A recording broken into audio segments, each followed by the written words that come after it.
it's crazy, but it's You're watching Channel Z, the world's leading zombie apocalypse channel. Broadcasting live from Studio Z. makes me act the way I do. Welcome to Eat, Pray, Run, where slow food in the apocalypse doesn't mean you're ending up on the menu. I hope you brought your appetites. I'm Dr. Erica O'Neil, researcher in the Lincoln Center for Applied Ethics at Arizona State University, and today we are talking how to safely gather your ghouls this Halloween and the risks surrounding the holiday, both in terms of the pandemic and maybe some of the more social anxieties that are surrounding it.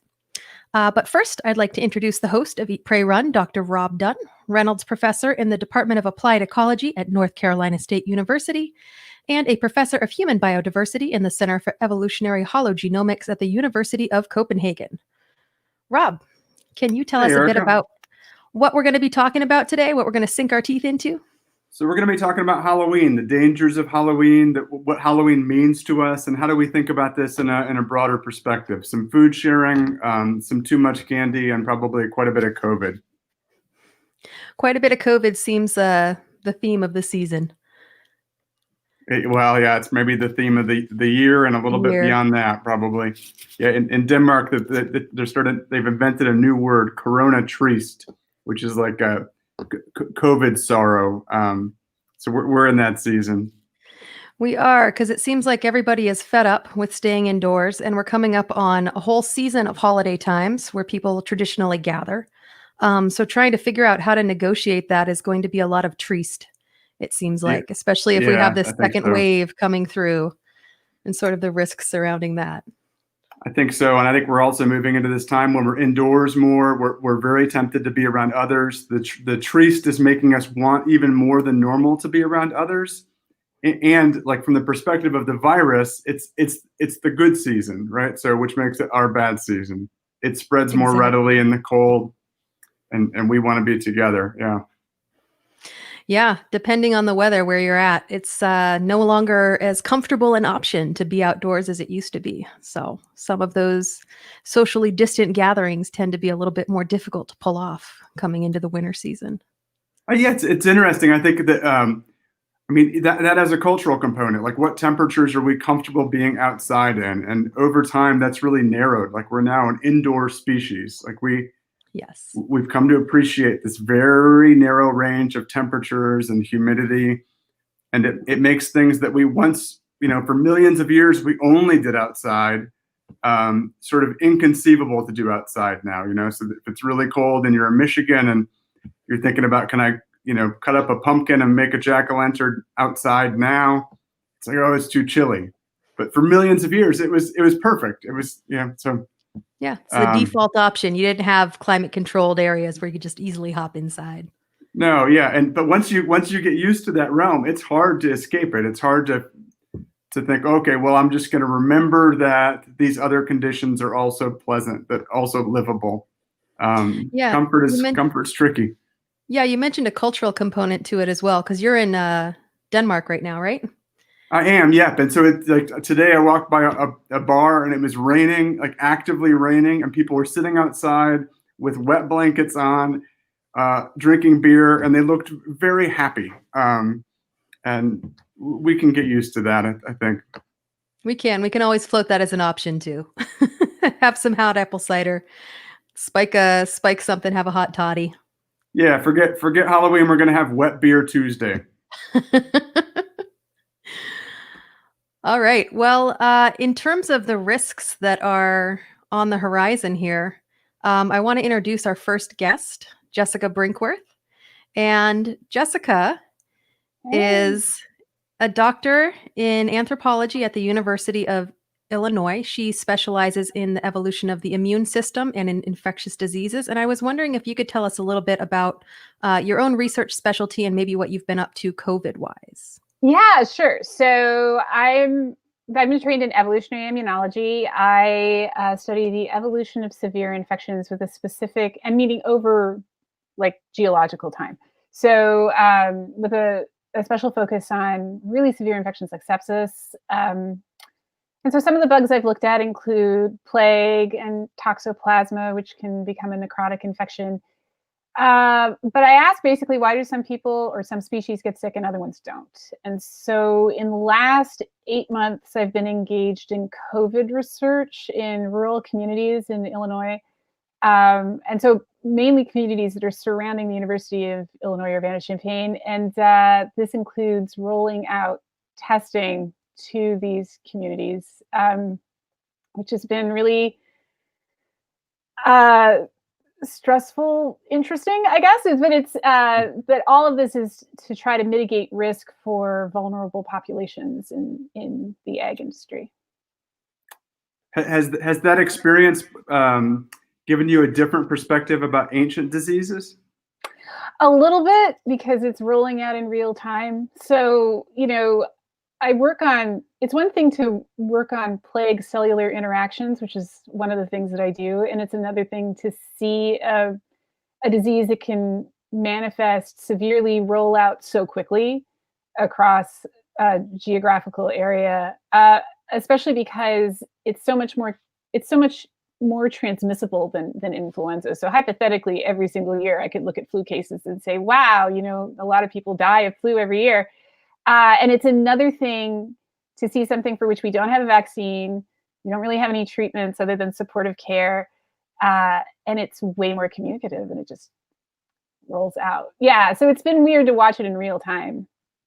And so in the context of ancient diseases, would you see any evidence in the genome or any evidence in the bodies of the species you study of an individual pandemic like this one? Is there a record in how the immune systems of different species work of these individual pandemics, or should we be thinking in terms of what a given species is exposed to over thousands of generations? What do we see? Yeah, so from that standpoint, I think that's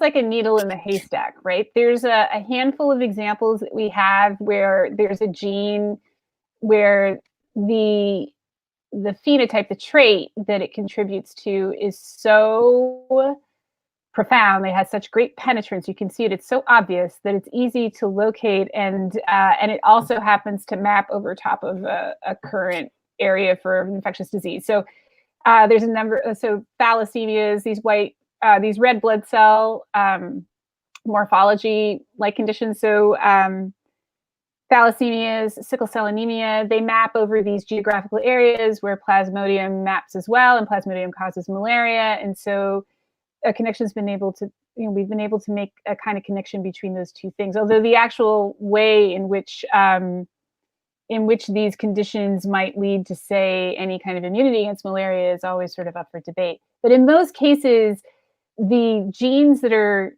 like possibly lending resistance to people are, well, they're individual small little locations across the genome. They're working in concert, right? The immune system is big and complicated and involves every single tissue, organ cell you've got. And so it's not really down to sort of like one little gene. Those are rare. In most cases, it's these big networks of genes. And so finding those is really tough. It's really, really hard. Are there any that we've identified for COVID yet? No, and there aren't very many that we've identified that hold up consistently for even something like influenza. So it's rare.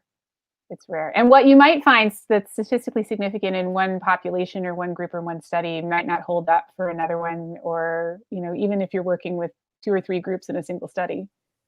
So is it fair to say then, like, thinking about the evolution of the immune system is the most difficult possible part of the human story to unravel? No, I mean it's an area where I personally have a lot of trouble making a good story. Like, I think that maybe my own papers are very boring as a result because it is super, super complex. But it's not the hardest. No, it's just super complicated. And I think maybe, it's really interesting to look at hosts and look at how they differ and say, okay, well, given these 2 differences and say the 2 differences between these genes between 2 different species, this seems like a good target for therapeutics. And that's a really interesting, and it could be potentially a very helpful approach, and lots of areas of research do this kind of work, like HIV.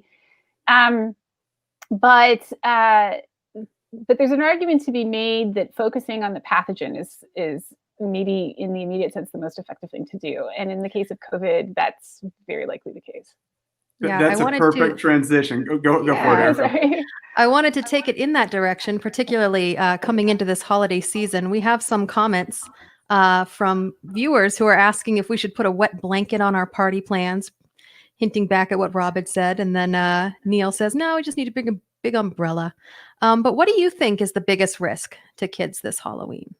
Like, how do you suggest people address this? Yeah, so being in contact unmasked within, a non-surgical mask or cloth face covering within 6 feet of somebody else, period. So just transmission of SARS-CoV-2, which is the virus that causes COVID-19, would be the largest risk from an infectious disease standpoint.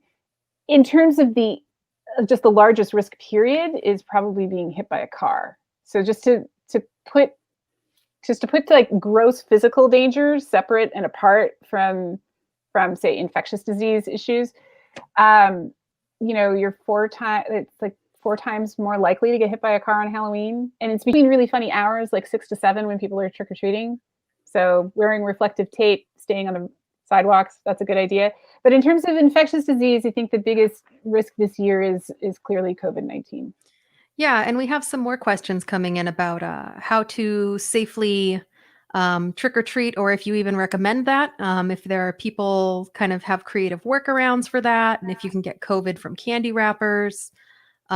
You're one of the people on the ground helping to roll out testing, and so you know a lot about this. Do you have any suggestions? Yeah, so surface transmission of SARS-CoV-2 is definitely a possibility. So on organic packaging like paper, cardboard, things like that, it doesn't last very long, but on plastic, it can last a number of days. On stainless, so if you're a kid with almost no ability to resist a piece of candy, this is the trick, right? Yeah, so the risk here is that so long as your kids don't touch their candy for 2 days, there's no risk of the candy itself. Right, yeah. So if you hold off for 3 to 4 days, or you sterilize the outside of the packages, if you're going to be that meticulous about it, then there's no risk from those things themselves, right? But that means having to produce a different distraction for your children. So like, for example, one of the things that I'm doing is we just bought a ton of really big and exciting looking candy. It actually amounts to less candy than they would have gotten from Halloween, but it's big, right? It's the biggest possible chocolate bars I could find, things like that. And then I bought them, and they've been here for weeks. And so, we'll set up a basket for them, and they can have those. But there's lots of things that you could do. So for trick-or-treating, one of my favorite ideas is so you go out, if you're going to trick-or-treat, you're going out with your bubbled group, like, and stringently bubbled group, right? So people who you've only been in contact with, period, and they've been in contact with nobody else, right? You're just in your little bubble of 10 or less, and then, or people you live with, and you go out and you throw candy at other people's houses, or you, as someone who's a purveyor of candy, if you have a single family home, right? Yes, you can catapult candy to somebody else. Which I love this idea. I think this is, it produces a great, provided your catapult works effectively and you're not catapulting soda cans or something like that, it can get, candy quite a distance. There's the PVC pipe slide too.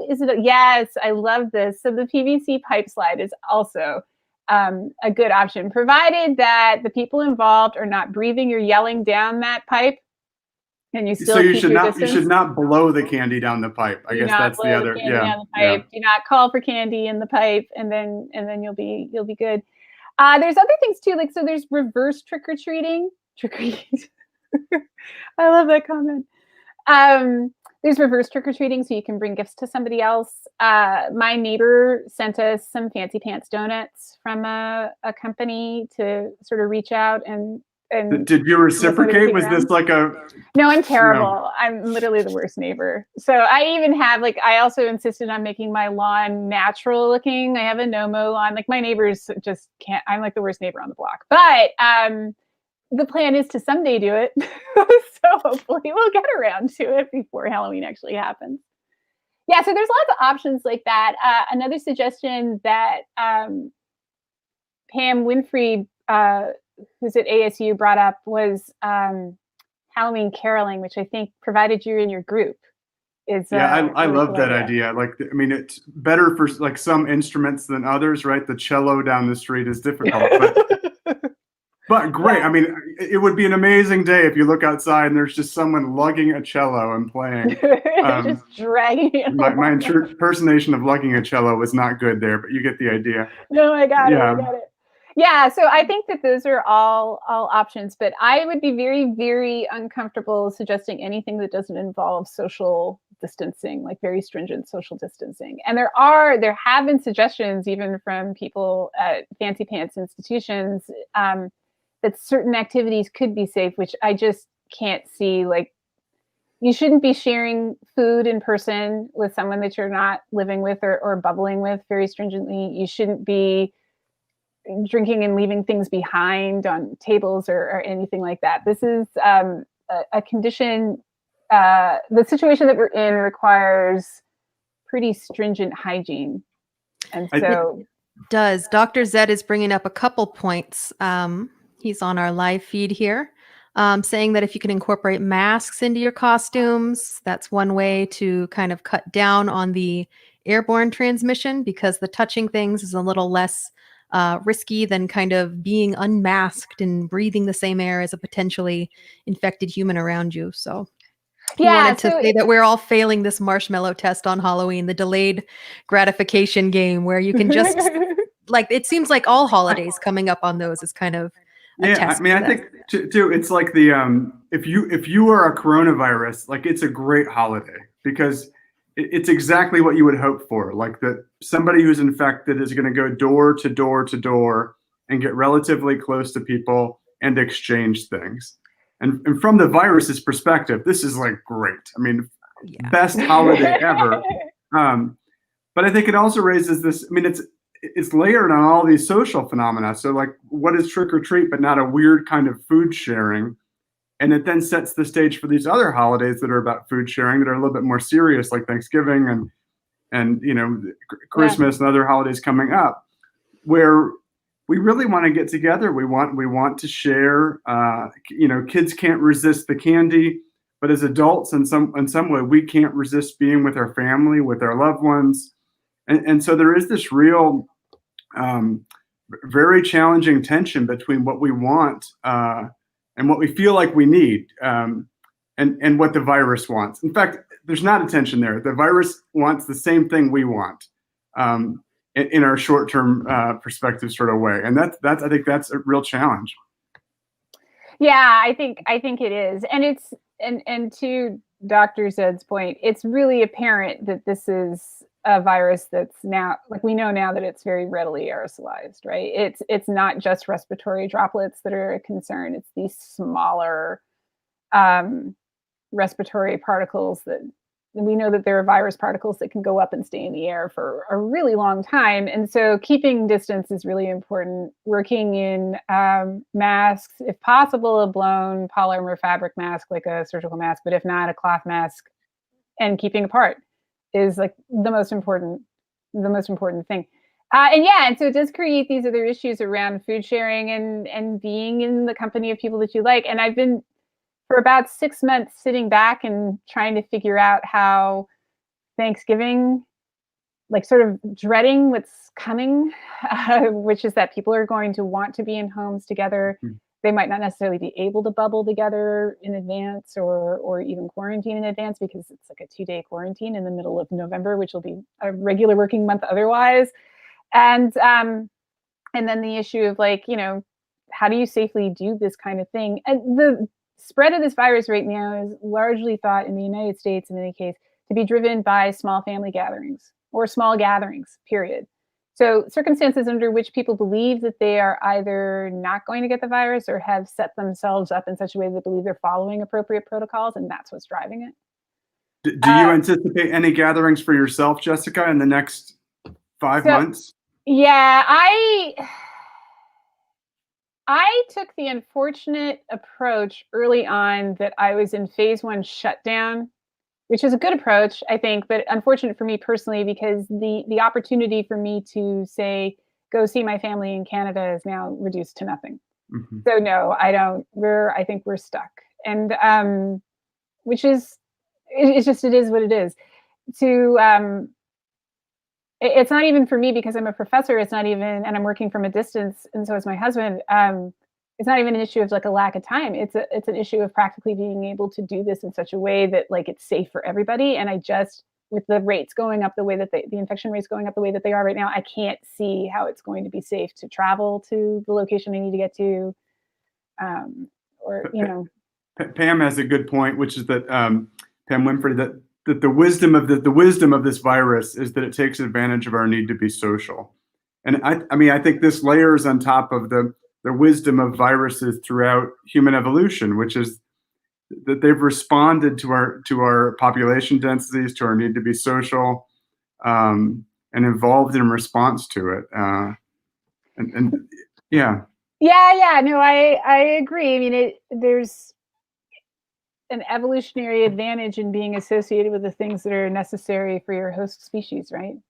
So if you like to live in respiratory tracts, this is taking, your host is going to be. It's not for me, but yeah. Your host is likely going to be somebody who's, closely, densely populated, right? Is gregarious and likes to be around each other. If you like to move around by, blood transfer, then you're going to be successful in a species that's, I guess, has lots of copulations or has even like zombies, or even does weird things like transfers blood deliberately from one person to another.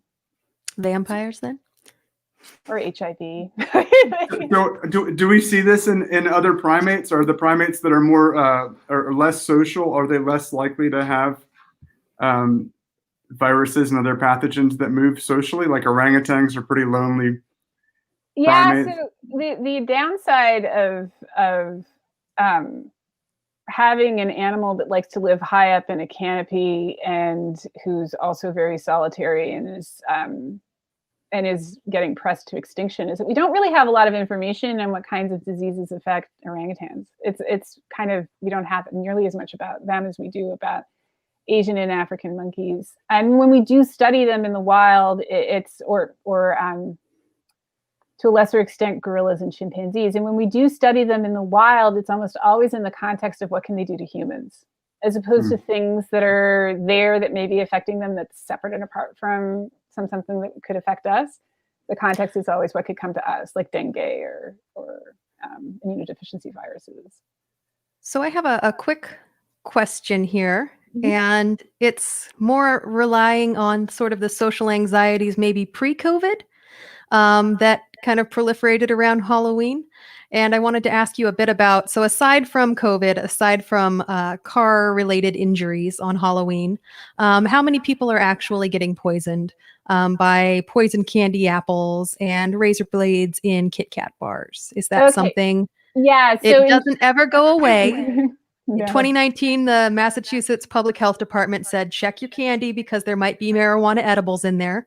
And Twitter had a field day with it because they're like, tell me where the house is and I'll go there trick-or-treating this year. Yeah, I was going to say, you didn't see what kind of candy that was, did you? So the anxieties have just kind of shifted, but it's definitely something that people are keen to avoid year after year, even without COVID. And it stems from stuff that happened at the beginning of the 1960s with a dentist handing out laxatives to trick-or-treaters. And so that's where it first starts to kind of take hold of the public's imagination. There's a couple of other incidences that happened after that. And then I think when I was a kid, I grew up in the 70s and 80s. I absolutely checked my candy because there'd been the Tylenol poisonings in 1980, I want to say 82, and 6 or 7 people died, and that led to all the safety cap legislation that exists now. But there aren't actually very many cases of poisonings. There's been a case with the parents, and no detected cases that have happened between a stranger and a child. There are 5 or 6 cases of things that show up every year in police reports that involve nails and razors. A lot of that is assumed to be pranking, either by the child or someone close to the child, which is a weird way to prank, but there it is. And then I looked through all the case reports for 2017 as an example and came across 2 cases I thought were sort of interesting that made me think about something broader and potentially nastier. And there was a case in Kashina, Wisconsin, where a bag of meth was found in a candy bag, like a bag of candy that had been handed out for trick-or-treating. And a case in Oak Hill, Virginia, where heroin in a glove was found in a case, which sounded a lot more like people stash or like hiding something quickly than like if you wanted to poison a child with meth, why would you give a bag of that's very obviously like a baggie of a drug, right? Why wouldn't it be inside of something or something like that? In the case of the heroin, it was in a latex gloves. So that's a whole other thing. Like that's clearly not meant for someone to eat. That's more poor storage behavior. Poor storage behavior. Yeah. And so it's, I think in cases, at least for the cases that I looked at over the last so many years, they always had some other proximate explanation that looked like something maybe a bit longer term, more sinister than attempted meddling with candy. But the take home is that we shouldn't worry about razor blades in our candy or nails in our candy or meth in our candy were we to go trick-or-treating, but we shouldn't go trick-or-treating in the first place. And right, so yeah. So either this year way, it's we like shouldn't worry about it. Yeah, exactly. Yeah. This year it's off the table, so it's not even a concern. If you are going to catapult candy or receive candy in a little bag from your friends or something like that, then I guess you could still do a safety check. There are occasionally things that show up that have other proximate explanations but are still dangerous. Like there's a case that came up in 2016 of a 1-year-old getting cut by a piece of metal, like a metal shard that had gotten attached to a candy wrapper. So, I mean, it takes a couple of seconds. It doesn't hurt, right? But the actual, to check, but the actual risk of something like this happening is so rare. Yeah. So I want to talk about a different risk, like a hypothetical risk, which is that, on Halloween, kids dress up as lots of things. There are many kinds of animals and monsters. Could you give us a kind of taxonomy of which of those animals or monsters are most likely to bring with them pathogens? So raccoons are on my table for like the most likely to bring pathogens that are potentially worrisome. But what's on your list? Oh, wait, you mean like as an actual animal? Well, no, they're kids dressed up as animals, but if they were really acting out their persona, if you're really gonna be like the raccoon. Then a rat or a mouse, some kind of small rodent that likes to live in your house. Right? They carry all kinds of awful things, including plague. Right? So they carry Yersinia pestis. That's more of a threat if you're out west. So from Colorado on out west, that's not a great. So for it's more of a concern for Emily than it would be potentially for me. Hantavirus. There's a number of other things that they carry that are a big concern. So yeah, I would say that ground squirrels, right? Yeah, ground squirrels and plague too.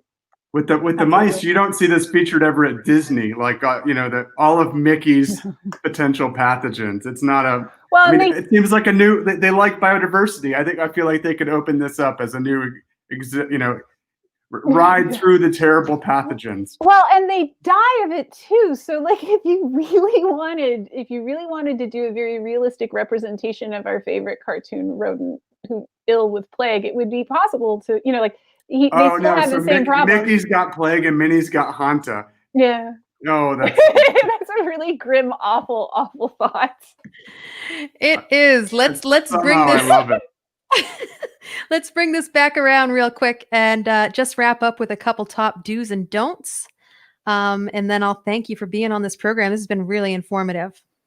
Oh, cool. Yeah. So do's, you can have distant scavenger hunts of other, make a list of things to find in people's decorations. Do stay with the people that you live with or socially or bubbling with very specifically, and stringently. I think that's fine. You could have an indoor party with the people that you live with. You could do caroling as Pam suggested, but again, with the people that you live with.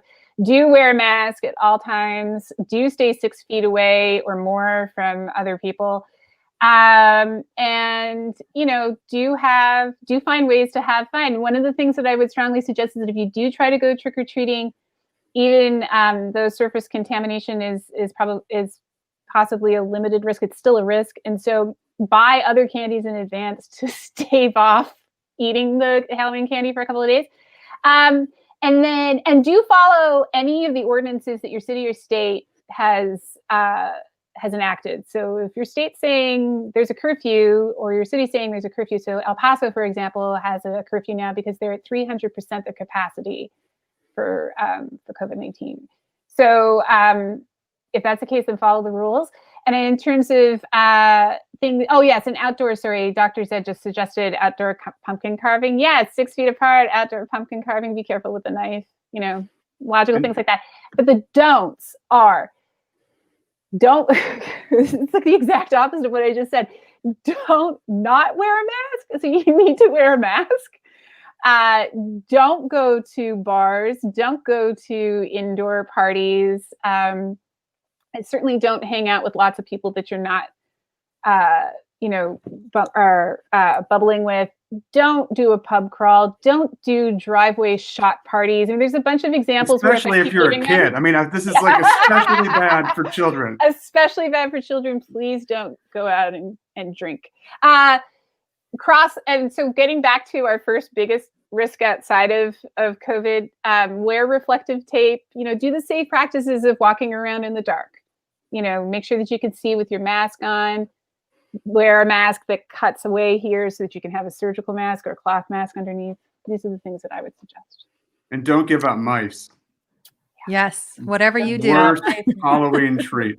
Worst ever. Thank you both so much for being on the program today. Yes, it's really nice and informative. It's fun. Yeah, this has been so much fun. Thanks. And thank you all for joining us today and sampling our brains on Eat, Pray, Run. Until next time, we hope that you practice safe Halloween treating and eat well. I know it's crazy, but it seems so logical. I can't deny that there is something supernatural with you. Makes me act the way